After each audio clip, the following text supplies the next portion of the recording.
Good morning, Fam Church. Welcome once again on this Memorial Day weekend. Fam Church is here to connect people with Christ. That's what we are about. That's our mission. That's where we're heading. We're glad that you are here this morning, and we want to say a special welcome to any first-time guests that we may have with us this morning. I'm sorry, I've been reading this book, and it talks about public speaking in your hands, and so I'm not sure what to do with my hands right now because I've been reading this book, and I've got all this stuff swirling through my brain about what the book told me.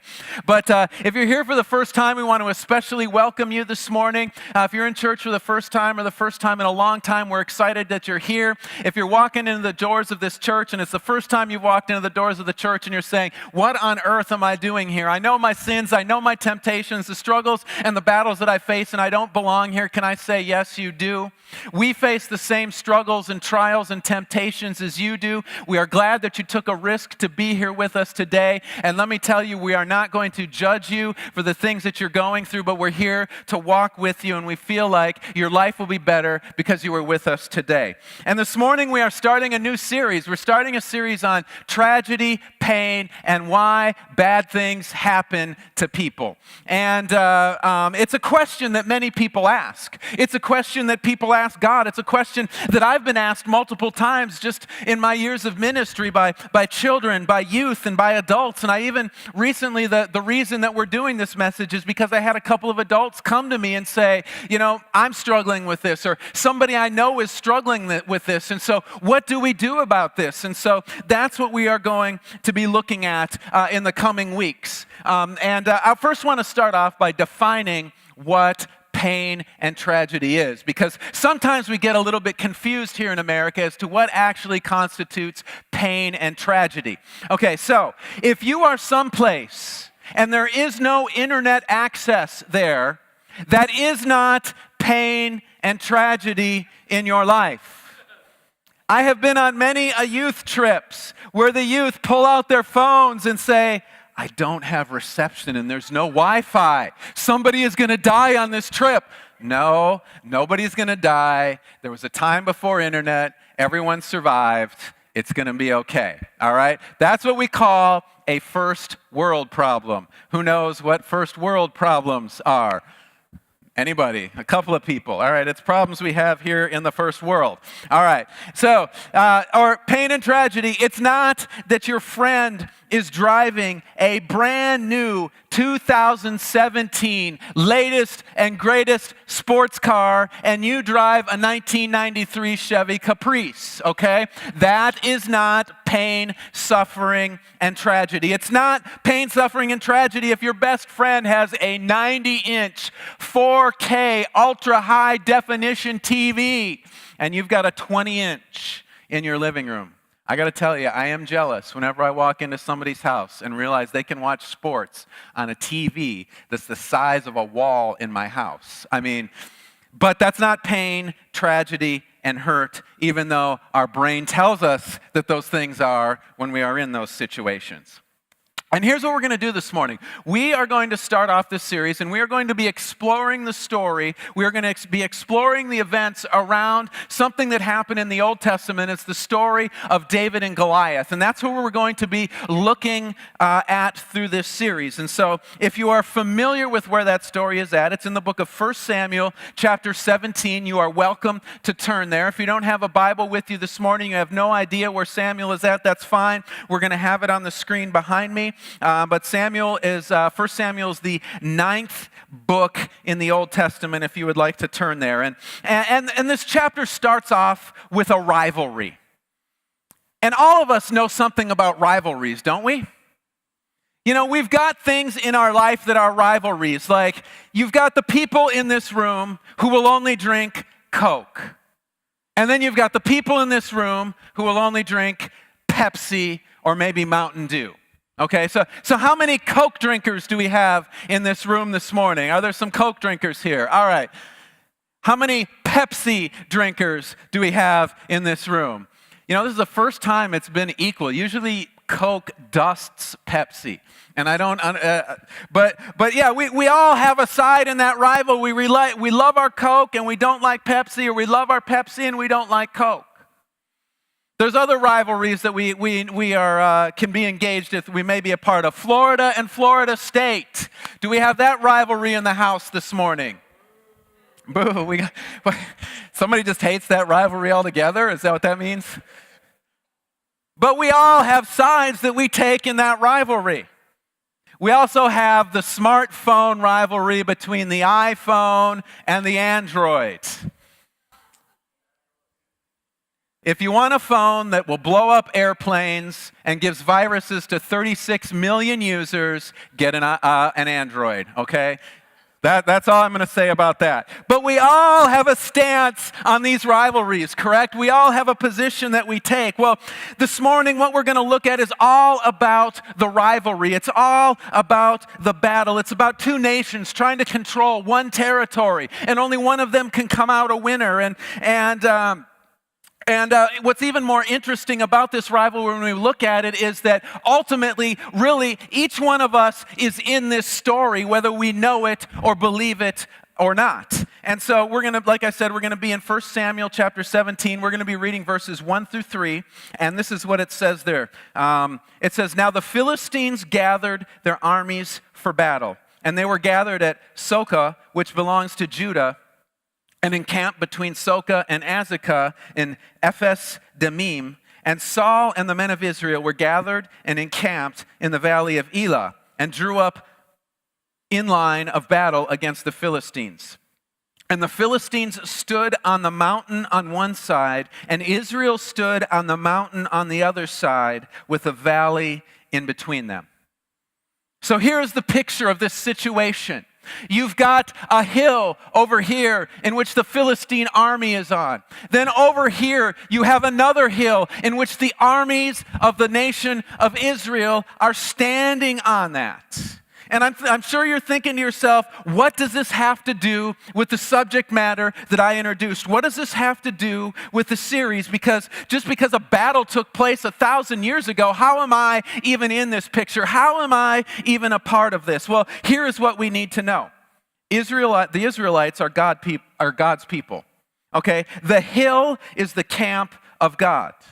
And if you are on that hill, you belong to God.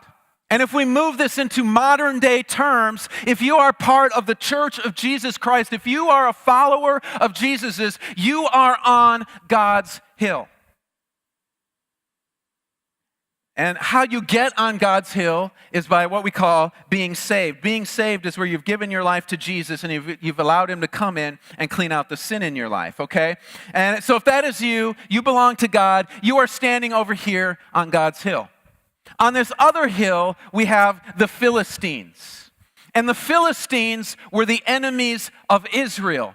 But see, in that time when you had a country that you were at war with, not only were you at war with that country, but you were at war with their god or gods.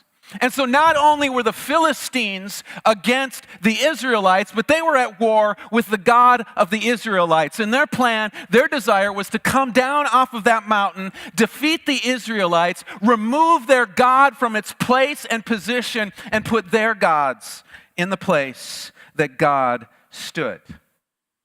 And here's the deal. This is the thing that most people don't want to hear.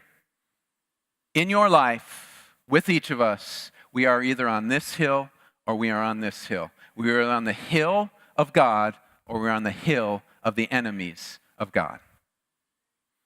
Now, having said that, there are a couple of things that some of you may have been thinking in regards to what I just said. And the first one is this: what hill am I standing on? Because for some of you, when you think about what I just said, you're maybe not sure. You're looking at the two hills and you go, I don't know what hill I belong on. And you'll think about your life and you'll say, well, I was baptized when I was a baby, or maybe when I was a teenager, I got involved in a church group and I got baptized then. And so am I on God's hill? Or you think, well, I listen to the Joy FM when I'm in my car all the time. And so maybe that means that I'm on God's hill. Or, I do all of these religious things. I pray before I eat. I even pray in restaurants. I mean, come on, for the love. Doesn't that make me a follower of God if I'm praying in a restaurant?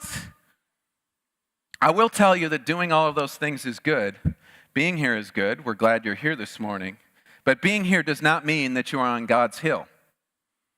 You could be in church every Sunday and every Wednesday night of your entire life and not be on God's hill.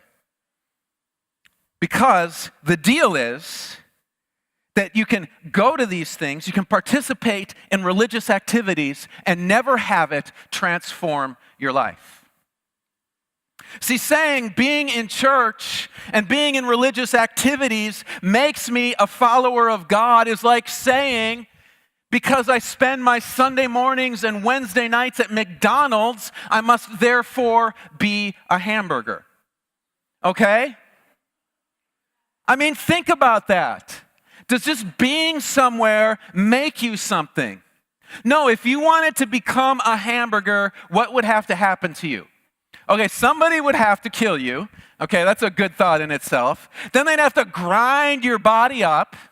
Okay, yeah, awesome, huh? Then make you into a patty, throw you on the grill, cook you up, put you on a bun, and serve you to someone.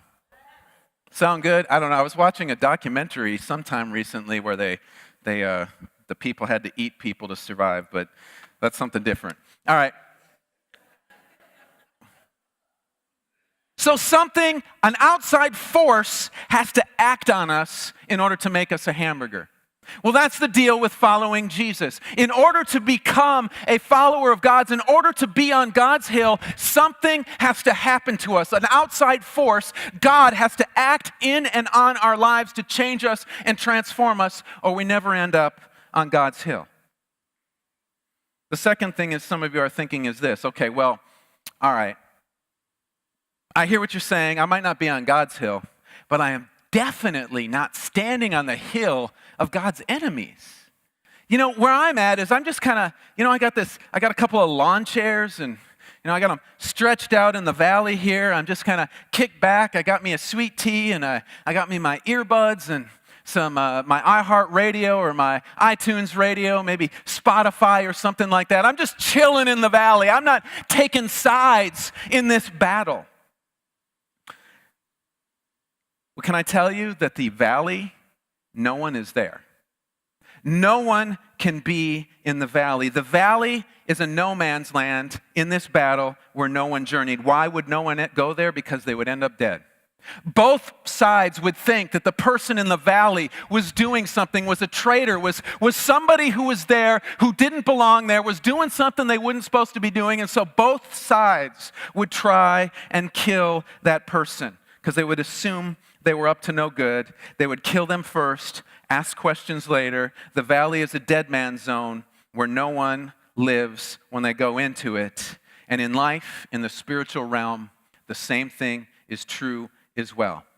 There's no middle ground when it comes to the battle between God and the enemies of God. There is no place that we can stand and say, we're not going to take sides in this. We're just going to stay neutral. There is no Switzerland in this world of God and His kingdom against the forces of darkness and the dark forces that are out there coming against us. I mean, it says this, Jesus said these words in Matthew chapter 12, verse 30. He said, whoever is not with me is against me, and whoever does not gather with me scatters. He's saying there is no possibility of you not taking sides in this conflict. Just because you said, I'm not on God's hill, but I'm not on God's enemy's hill either, doesn't mean that you're standing in the valley taking a neutral position. If you say, I'm not on God's hill, what you are in fact saying is, I am standing on the hill of the enemies of God. That's your only other option, your only other choice, the only other place that you can be. And some of you are thinking to yourselves, okay, regardless of whether that's true or not, what does all of this have to do with pain, suffering, hurt, and tragedy in my life? Because it doesn't seem relevant. Well, the reason is this. Sometimes the results of the things that happen to us in life are a direct result of the hill that we are standing on. What do I mean by that? See, if you are living your life apart from God, if you're living your life separated from God on a hill that's not His hill, stuff will happen to you because you're living a life to please you. You're living a life for your sinful pleasures. You're living a life to chase after the things that you want. And the deal is, whether you want to hear this or not, is that many times we reap the consequences of the decisions that we make. Like if we are a smoker and we develop lung cancer, and then we turn and we say, God, why did you do this to me? God didn't do that to you. You smoked cigarettes for 40 years and destroyed your lungs. Okay, there's nothing in that that says God is giving you pain and suffering. You gave yourself that pain and suffering by smoking all of those years. I mean, I have those situations. I've got a lot of issues with my stomach. I get heartburn a lot of times. Some things really upset my stomach. I mean, I can only run when my stomach has been empty for like 7 hours because it gets so jacked up when I try and run at any other time. I've got to take medicine and stuff like that. And the reason that my stomach is messed up is not because God hates me and is trying to ruin my life. The reason my stomach is messed up is because for many years I drank a lot of alcohol and I also took chewing tobacco, and instead of spitting the spit out, I would swallow it down into my stomach, and it literally ate up my stomach and has caused me stomach issues. It's no one's fault but my own. I did it. Now, no one wants to say that. No one wants to hear that because we like it. It's better when we can blame someone else for the things that happen to us in life, right? It's just much better when we can say it's their fault, it's their fault, it's their fault, it's their fault, rather than looking at ourselves. But there are times when pain and suffering and tragedy that we have in our life is a direct result of the things that we are doing in our life. And so if we are not standing on God's hill, the odds are that we are doing things in our life and we're reaping the consequences of the things that we are participating in. And it's coming to us and it's looking at us like we have pain, like we have tragedy, like we have hurt. But it's not that. It's just that we're reaping what we've been sowing into our life. And that's the first fact that we have to deal with. The second thing is this, that if you are not standing on God's hill, you are at war with God, and in war, there's going to be casualties. Back when I was in college for the first time, the U.S. had the first Gulf War in the early 90s. Saddam Hussein invaded Kuwait, and so the U.S. decided to come to the aid of its ally in the area, Kuwait, and liberate Kuwait. Well, there was a lot of people that had joined the Army Reserves in the 80s and early 90s. And the reason they joined the Army Reserves was not because they were wanting to defend their country, but was because they wanted to take advantage of the GI Bill and get that cash money to pay for their education. And so what happened is the United States now says that they are going to liberate Kuwait from the clutches of Iraq. And so the president, George Bush Sr., starts calling up all of the reservists to active duty.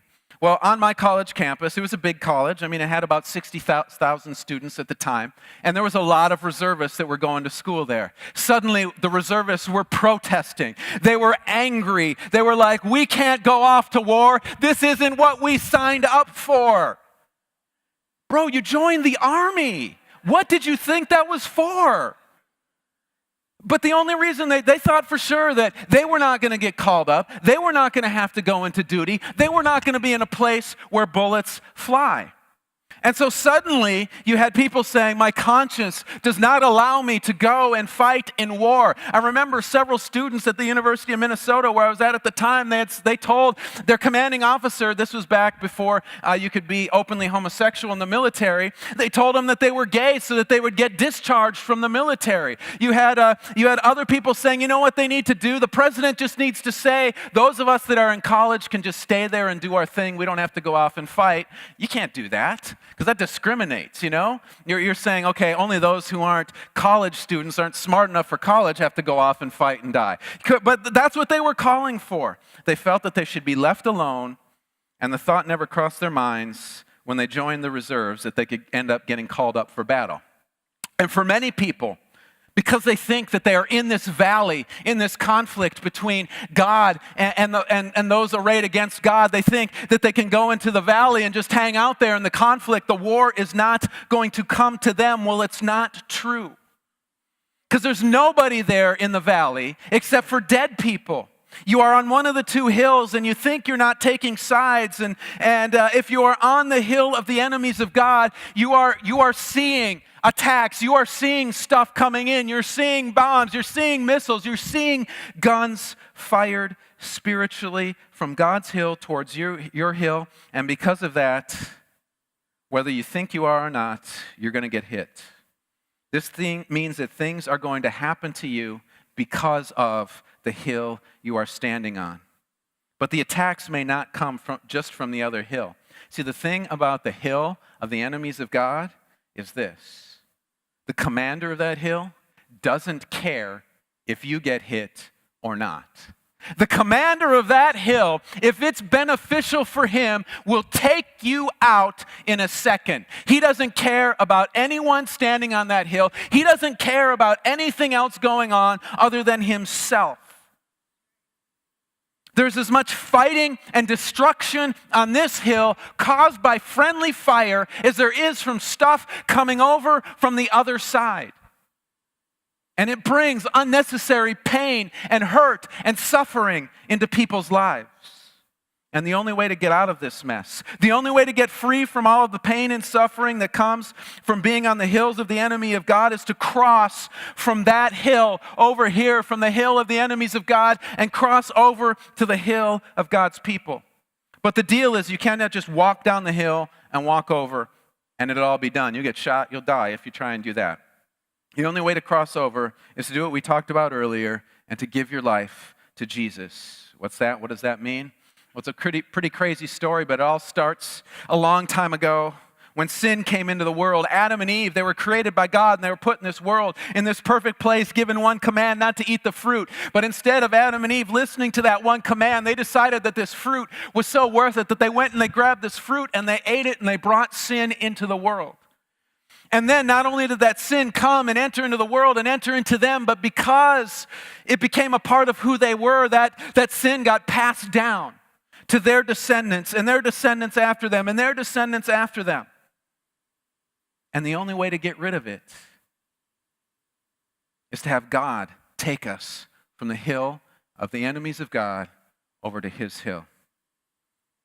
Greg, if you could come back up. But God, because he loves us, he wants us to be on that hill, decided he was going to do something to fix it. He set up this system in the Old Testament called the sacrifice. What happened was every year, each person or family had to bring a lamb to Jerusalem to be sacrificed for the sin that they had committed this year. But this was not the permanent solution. Why? Because an animal can never take the place of a person. The person who did the crime had to do the time. And I want you to think of it like this. So this is kind of a graphic illustration. Not really graphic, like it's not going to, but okay, so let's say somebody breaks into your house or breaks into your mom's house and kills your mom, all right? You guys all wanted to hear that on Sunday morning, right? Your mom just died today. How does everybody feel? I know, you feel awful, right? Well, here's the thing. Okay, so let's say they find the guy who killed your mom. They take them, they try them. They are found guilty of murder. And so you are there on the day of sentencing, and this is what happens. The judge steps up onto the bench, and he says, okay, I'm ready to pronounce my sentence, and I have decided that this man is guilty of killing, of first-degree murder. And so because of this, I am going to sentence his dog to life imprisonment. How many of you would walk away going, okay, that's acceptable? I'll accept that. Let's roll with that. His dog's in jail for life. It's all good. The guy goes free. The dog, he's in jail. Thank you. No, none of us would be okay with that, right? We would want the guy who did the crime to do the time, right? And that's why this system of the animal sacrifice didn't work, because a sheep or a goat could not pay the price for the sin that we had committed. So God came up with a better plan.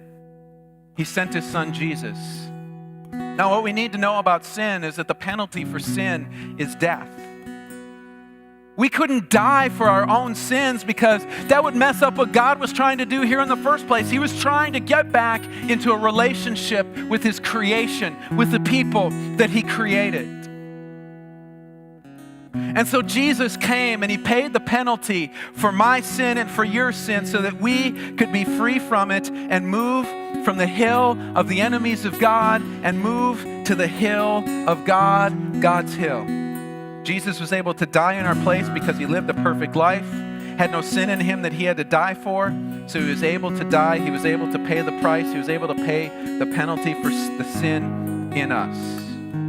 And now all we have to do is ask Him for that, and we will be moved from the hill of the enemy of God to God's hill. Just like that. There's nothing else we need to do. No other hoops we need to jump through. No other things that we need to say. All we have to do is go to God and say, God, look, You paid the price for my sins so that I could move from the hill of the enemy of God to your hill. And God, I want that now. I want Jesus to come in and move me from this hill to that hill. And when you say that, when you do that, God will move you from one hill to the other. And then the better thing about it is that the tragedy that you were experiencing because you stood on this hill of the enemy of God, the pain and the hurt that was in your life, that was a part of your life because of where you were standing, is suddenly now gone. Now suddenly you're on God's hill, you're under God's protection, you are under God's hand, you're under God's provision. And so those things, as long as we are living our life and trying to go where God wants us to go and not trying to get back to this hill, we're going to see the tragedy that we've experienced because of the wrong hill that we're standing on disappear and go away. And some of you, that's where you may be at right now. Stuff is hitting you. You don't understand why. You want a new life. You want to live differently, but you just can't seem to do it. Move hills by asking Jesus to take you from the hill of the enemy of God. And when you do that, your life will change. Now, what you need to know is that Satan and the enemies of God are going to come at you with full force and attack you if you do that. But you will be on the side of the God who created the universe, put the stars and the planets into motion, and can break every chain and can fight every battle with and